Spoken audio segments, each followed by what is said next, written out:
Bueno, pues ya para terminar esta mañana de viernes que tenemos aquí, día 3 de mayo, como siempre tenemos con nosotros a nuestro doctor Camilo. Aquí estamos otra vez. Eso Sí. es, ¿qué nos toca hoy? Que he visto el título Sí, y me he quedado un poquito a cuadros. una palabra muy rara que se llama acalasia. Eso es. ¿Sí? Para que te sientas así más o menos ubicada en qué consiste este problemita. Por eso puse esta canción de Diana Ross and the Supremes. ¿Sí? La canción se llama Stop in the Name of Love. ¿Sí? Detente en nombre del amor. ¿Sí? Que surgió la canción porque ella estaba casada con Tony Mottola, el dueño de... no, mentira, no era Tony Mottola. Era el dueño de la Motown. Sí. ¿No? Y entonces, en una discusión que tuvieron, ella se puso furiosísima, abrió la puerta para salir y él le gritó desde allá, "Stop in the name of love". Y entonces se sentaron a charlar y a discutir el problema. Vaya. ¿No? Pero es que con la acalasia es lo mismo. Tú comes y cuando llegas al punto donde se une el esófago con el estómago, te dicen "stop" y no avances más de ahí. Porque la acalasia, aunque se considera una enfermedad poco frecuente, no es tan infrecuente como parece, porque afecta al 1 por 100.000 de los habitantes, con lo cual hace que haya mucha gente que tiene este problema.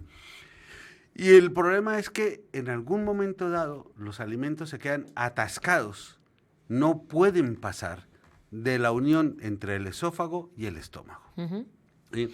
Es un proceso gradual, no es que te aparezca de un día para otro, ¿no? Es un proceso gradual. Y al comienzo el paciente se va acomodando al problema. Entonces de pronto nota que si se come un pedazo de carne muy grande, pues le cuesta que pase y como que se siente lleno y atascado aquí. Y entonces pues empieza a que lo mastica más, come pedacitos más pequeños. Después de manera inconsciente busca alimentos que sean más suaves, ¿no? Y así. Pero la cosa realmente se pone grave o se pone evidente, cuando tú ves que comienzas a comer y la comida la tienes aquí, la sientes aquí. O a la mínima de cambio, la comida se te devuelve hasta la boca entera, ¿sí? Como se llama una regurgitación pasiva.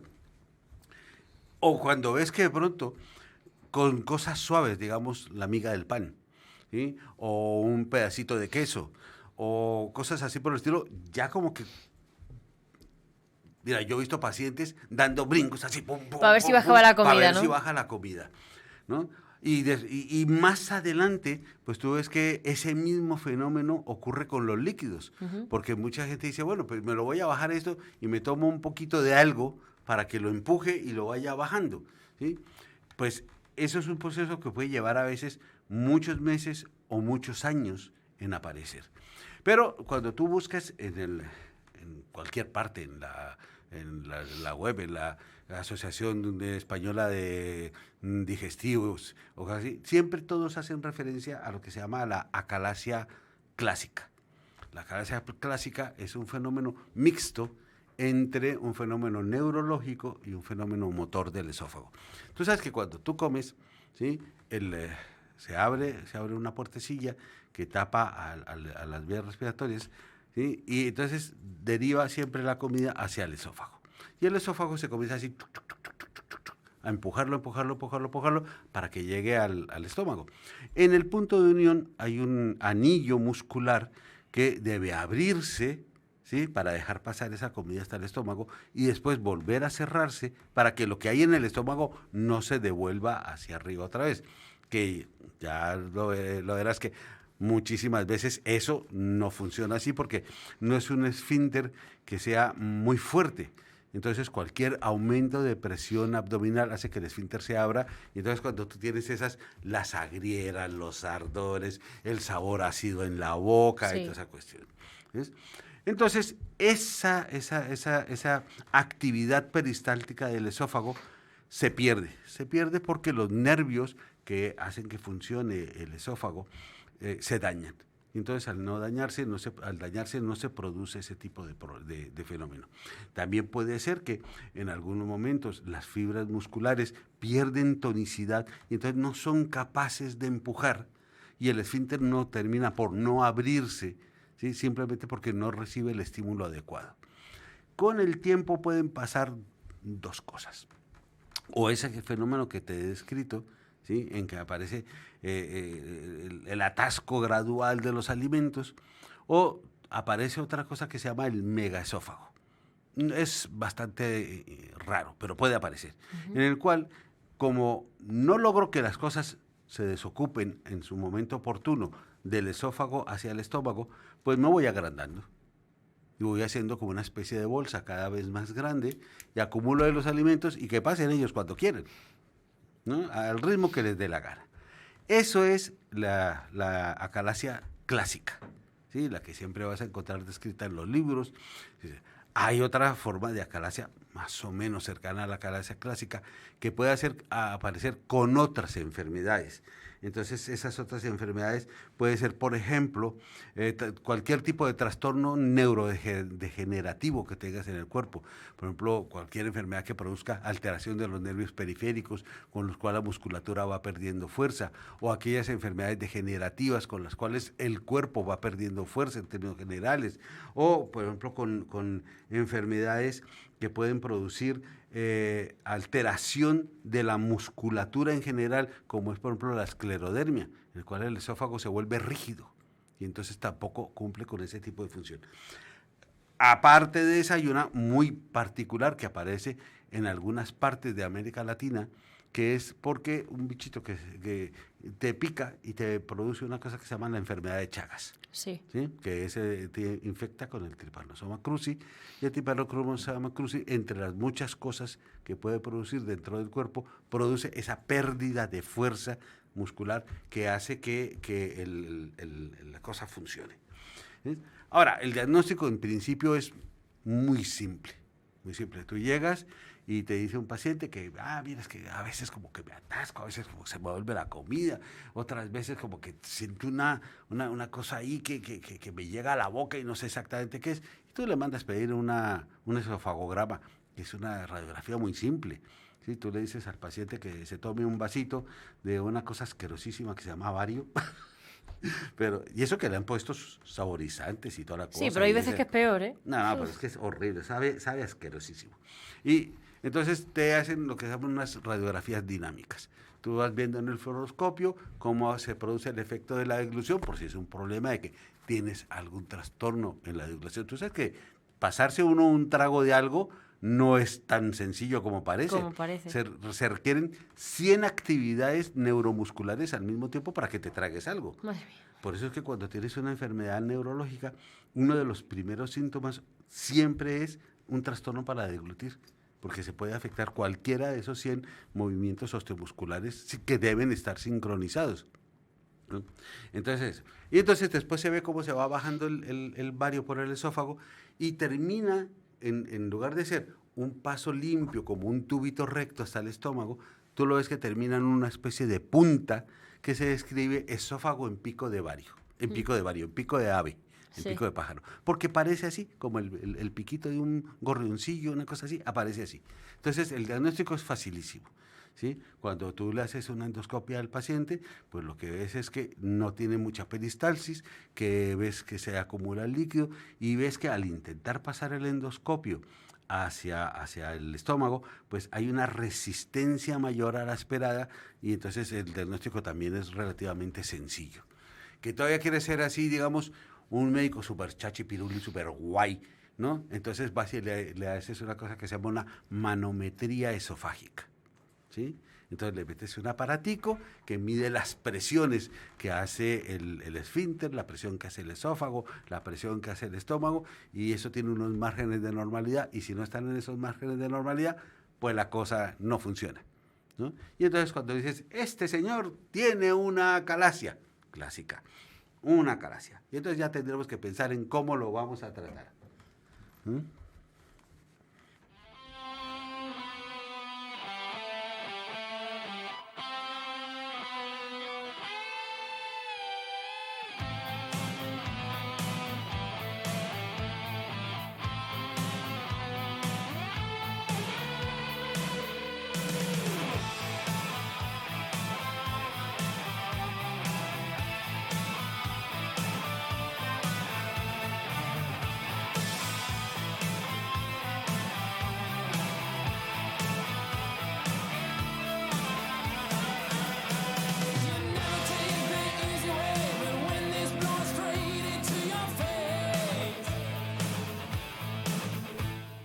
Bueno, esta canción es como que ya me acordé por qué fue que la puse. Que se llama Don't Stop at the Top. No te detengas en la cima o arriba. Sí. ¿Sí? Pues es que ese es el problema de la acalasia, que sí se detiene ahí arriba. Entonces vamos a entrar en lo que las acalacias que no son clásicas. ¿Sí? Pues tú sabes que muchísima gente sufre de hernias de hiato o de reflujos gastroesofágicos, en el cual el contenido del estómago continuamente va pasando del estómago hacia el esófago, o incluso hasta la boca, o incluso hasta las vías respiratorias, de una manera continuada. ¿Sí? Entonces, pues el médico pues te pone un medicamento que inhiba la producción de ácido a ver si se controla ese problema, o te pone procinéticos a ver si la peristalsis del esófago funciona para controlar el problema, o te manda el almagrato para ver si hace un efecto de balsa protectora y te soluciona el problema, pero la mayoría de las veces el problema no se soluciona. Se puede que se controle, pero no se soluciona. Pero eso va produciendo una irritación constante. Una irritación constante, una inflamación constante, y esa inflamación constante se puede traducir en pequeñas heridas que se cicatrizan. Y una cicatriz se pega a la otra, y a la otra, y a la otra, y a la otra, y a la otra, y a la otra, hasta que cierra el esófago abajo. No es porque tengamos ningún trastorno neuromotor como en el anterior, ni que el esfínter esofágico sea cerrado, fuerte y de terco de que no quiere abrirse. No. Es que va produciéndose una cicatriz que va reduciendo el tamaño de la parte final del esófago y produce exactamente el mismo fenómeno. ¿Sí? También puede producirse en personas que tienen un problema que algunas celulitas del final del esófago tienen la mala maña de ponerse como de muy mala hostia, ¿no? Y entonces dicen, pues mira, te voy a joder la paciencia y el día menos pensado me voy a producir un tumor, que es el esófago de Barrett. ¿Sí? Entonces, el esófago de Barrett lo que hace es que en algún momento puede producir un aumento singular de esas células, transformándose de pronto en otro tipo de células y cerrar la parte inferior del esófago. Otra causa también que no es tan frecuente porque es la aparición de un cáncer. ¿Sí? Los cánceres, bien sea de la parte final del esófago o bien sea de la parte inicial del estómago. ¿Sí? Y ese cáncer produce exactamente el mismo fenómeno. ¿Sí? Comienza a producir una estrechez, esa estrechez impide que los alimentos sólidos comiencen a pasar con fluidez, después los blandos, después los líquidos, exactamente igual. Sin embargo, para que se produzca ese tipo de cáncer, los factores de riesgo sí son muy llamativos, ¿sí? Porque el principal factor de riesgo que existe es el fumar. ¿Sí? El fumar produce un montón de posibles cánceres. Todos pensamos inmediatamente con que fumar y cáncer de pulmón van de la mano, y es así. Pero también es muy frecuente lo que se llaman los cánceres sincrónicos. Es decir, tienes un cáncer en el pulmón, pero al mismo tiempo tienes un cáncer en otra parte del cuerpo. Y casi siempre esa otra parte del cuerpo es o la vía respiratoria alta o la parte digestiva alta. Pero independientemente de ello, el fumar puede producir cánceres primarios, ¿sí? En el esófago, en la boca, en la lengua, en la garganta, que no tienen por qué tener relación con ningún otro tipo de cáncer sincrónico, sino simplemente te apareció ahí. Es más habitual que te produzca un cáncer de esófago en el tercio superior, pero no es tampoco raro que lo produzca en el tercio inferior, con lo cual la sintomatología que aparece es la misma sintomatología de la acalasia típica. ¿Sí? ¿Por qué? Pues porque ese cáncer va creciendo poquito a poco, hasta que va reduciendo el tamaño. ¿Ves? Y otra cosa que puede pasar de manera singular es que al producirse la hernia de hiato, la hernia de hiato es que la parte superior del estómago, que debe estar debajo del diafragma, por la razón que sea, pero que es casi siempre un proceso de debilitación muscular. Por eso es que finalmente a lo largo de la vida, al meterle años a la vida, las posibilidades de tener una hernia de hiato van creciendo hasta que casi el 100% de las personas tienen una. Entonces, ese pedacito que debería estar por debajo, pues se sube y queda por encima del diafragma. Y el diafragma, aunque puede ser que esté debilitado, muchas veces no pierde fuerza. Y entonces cierra y produce un cierre muscular externo a la vía digestiva, produciendo el mismo fenómeno de una calasia. Pero el diagnóstico para todos es exactamente el mismo. La diferencia estaría en que si yo veo la imagen, veo el pico de pájaro y veo que es un pico de pájaro bien definido, bien bonito, dice, es una calasia típica. Si lo veo irregular, pues puede ser simplemente un tumor, ¿sí? O un cáncer.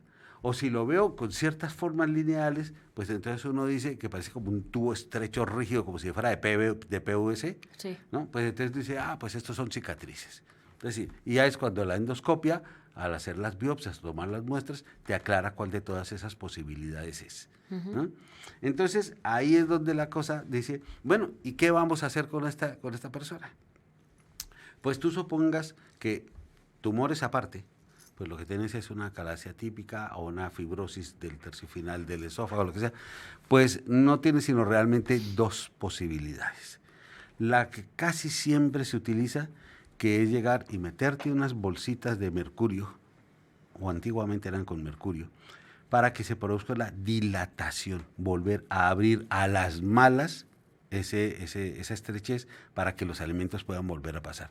Entonces, que no es nada rico eso. No tiene pinta, la verdad. Yo lo he hecho y los pobres pacientes lo pasan fatal. Porque además eso, como no es una situación que incluya un riesgo, un dolor específico, lo que sea, pues se hace con el paciente despierto. Entonces tú le estiras así, y metes eso, que parece como si fuese una bolsa de gelatina, llena de gelatina, y la dejas caer así, ¡blum! ¿No? Y entonces empiezas con una chiquita, después con una más grande, hasta que llegas a terminado. Muchas veces con solamente la dilatación se soluciona el problema, pero puede dejar con secuela que sí, tienes un esófago otra vez así abierto, pero con un esfínter incompetente, que no se cierra y abre cuando debiera ser. Cuando eso no es factible o no funciona, pues la alternativa es una cirugía. ¿Sí? Vamos a que operarlo. En algunas cosas, en oportunidades, se puede hacer lo que se llama una miotomía del esfínter. Entonces cortas el musculito para que pierda fuerza y vuelva otra vez a abrirse. En otras circunstancias, la única alternativa es cortas aquí, cortas allá y vuelves y pegas, ¿sí? Y en otras circunstancias, por ejemplo con los tumores, lo que haces es que quitas un pedazo de esófago, quitas un pedazo de estómago, porque puede ser tumor o del esófago o del estómago, quitas ese pedazo, coges un pedacito de intestino y lo pones en medio de los dos para reemplazar lo que hemos perdido del esófago. ¿Ves? Así que esa es la enfermedad, ¿sí? No es tan, como digo, no es tan rara como parece, ¿sí? Pero, eso sí me recuerda, pon la otra, porque en realidad,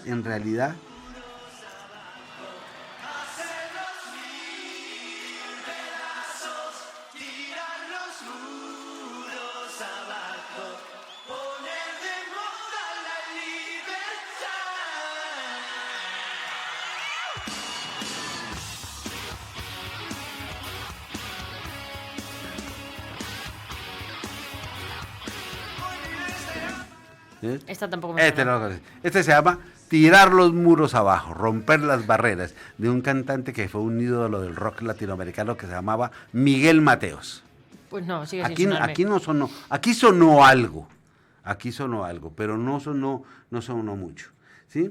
Ahora, el problema muchas veces dice uno, bueno, vale, pues has hecho todas estas cosas con el paciente, pero mientras tiene la calasia, o a veces como secuela del tratamiento, pues ¿qué es lo que puede pasar?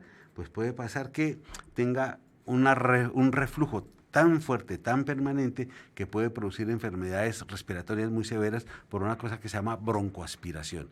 A veces pueden ser pequeñas enfermedades, son como cuadros bronquíticos o como cuadros asmáticos o pequeñas formas de rinitis o sinusitis que se producen porque el estómago, el contenido del estómago está irritando o contaminando a la vía respiratoria.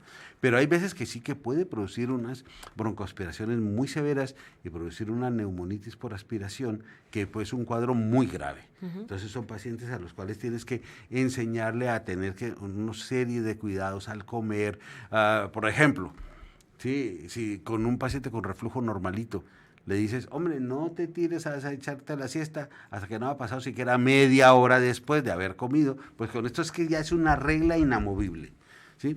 O puede persistir una tos crónica que no hay Dios que te la quite, ¿sí? Tienes que también aprender a controlarla, a manejarla, porque es una tos que es muy persistente y que, aunque puede aparecer en cualquier momento del día, aparece más en los momentos, digamos, más cercanos al haber comido, ¿sí? Entre una media hora y una hora después de haber comido, o durante la noche cuando estás durmiendo, ¿ves? Pero, bueno, lo importante aquí es que nos acordemos que este problema existe, que está ahí, y que cuando un paciente pues, nos dice, me atasco, me cuesta trabajo tragar, estoy perdiendo peso, tengo esta tos cansina, pues ¿por qué no hacerle una radiografía tan sencillita que nos ayuda mucho? Eso es. Pues nada, con la acalasia cerramos esta semana y volvemos el lunes, como siempre, a las 12:20, ya se nota que es viernes y que me quiero ir a casa. Sí. A las 12:20 aquí en Onda Cero Puerto Llano. Que tengan un buen fin de semana.